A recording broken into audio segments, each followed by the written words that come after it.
at pinapaalala sa bawat isa sa atin ang ating mga kaisipan at mga pamamaraan natin, mas higit ang pamamaraan ng Panginoon sa atin.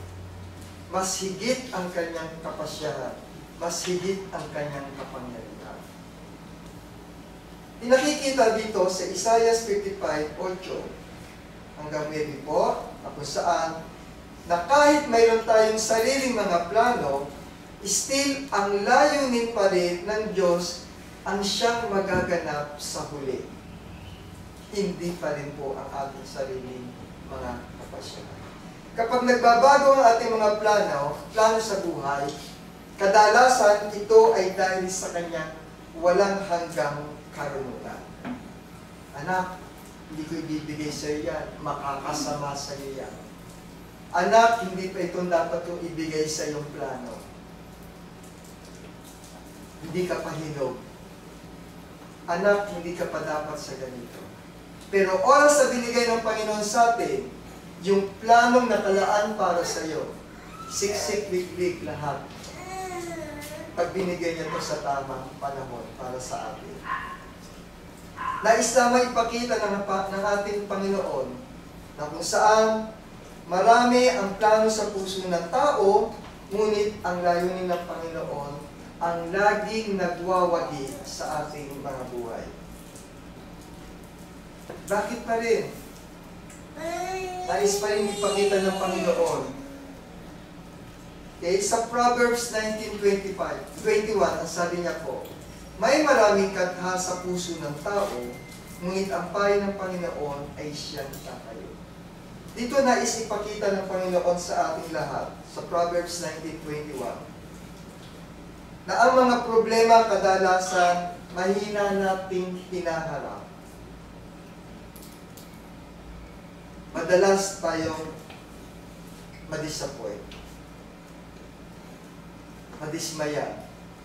Kapag mayroong konting obstacle sa buhay natin, kadalasan yun nakakapagpahina agad ng ating yung determinasyon na maging successful. Alam niyo, ginagamit ng Diyos ang mga iba't ibang uri ng problema na mayroon tayo para baguhin tayo at maging higit na kawangis ng ating Panginoon.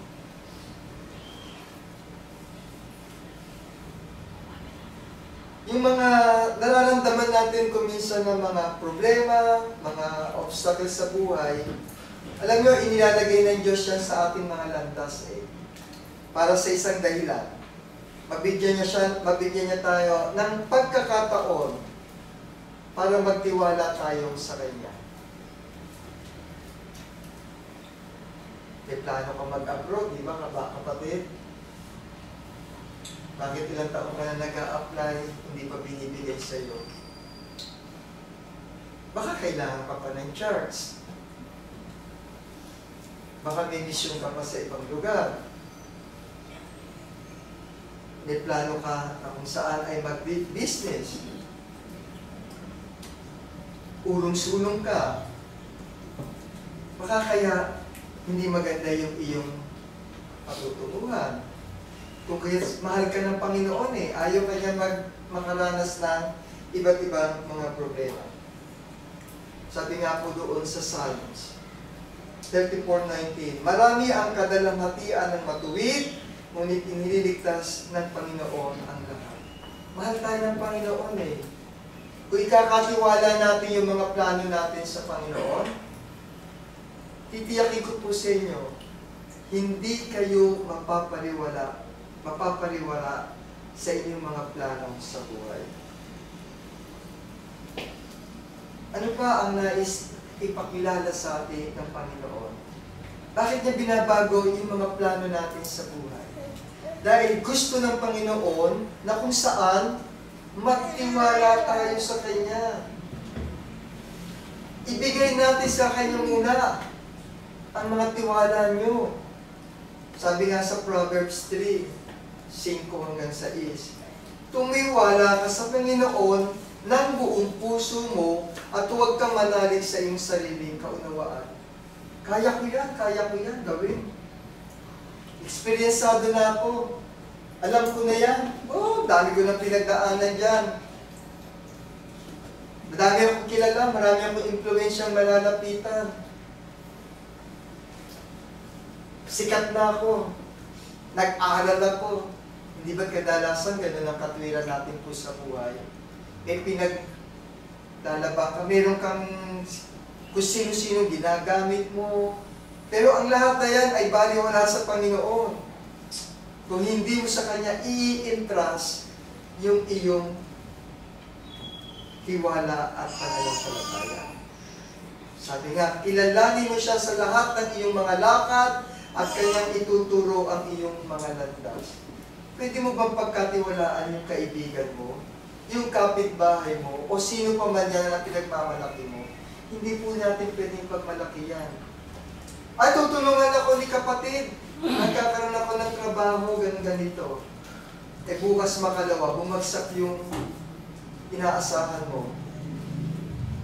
So yung pinangako niya sa iyo, hindi matutupad.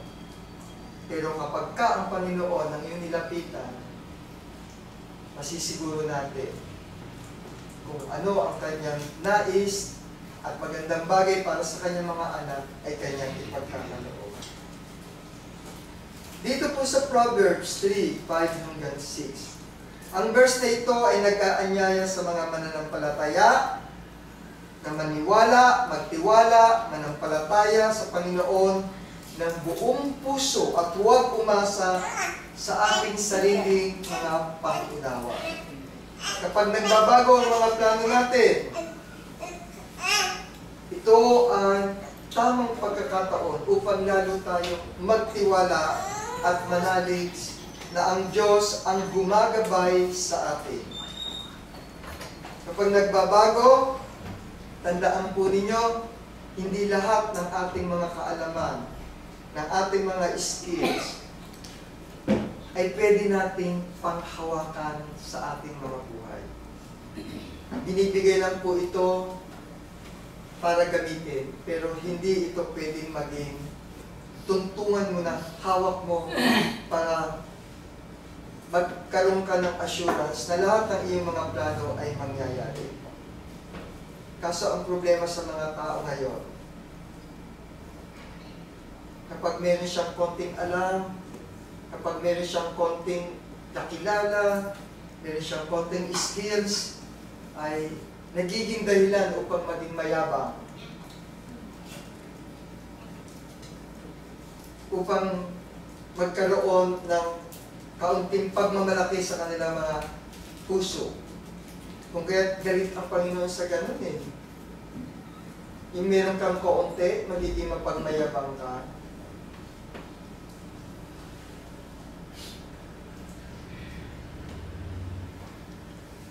Bakit pa yung binabago ng Panginoon yung mga plano natin? Sa Jeremiah 29:11, sabi po, sapagkat alam ko ang mga plano ko para sa inyo, mga planong ikabubuti ninyo at hindi ikasasama, mga planong magbibigay sa inyo ng pag-asa at magandang hinaharap.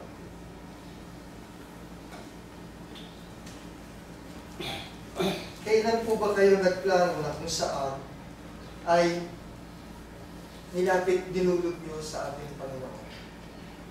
Sa panalangin, madalas natin sinasabi, "Oh God, sana po ganun ganito, ganun ganito." Have you ever experienced na kapag kayo ay humingi sa Panginoon,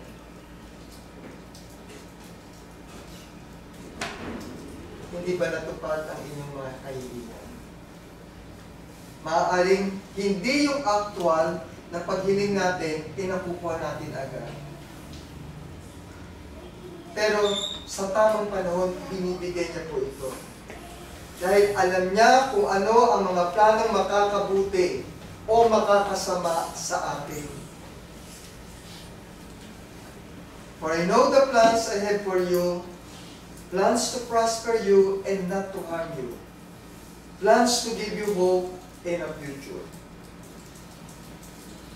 Kaya po ang Jeremiah 29:11 ay nagpapahayag ng mga plano pa ng Diyos para sa bayan.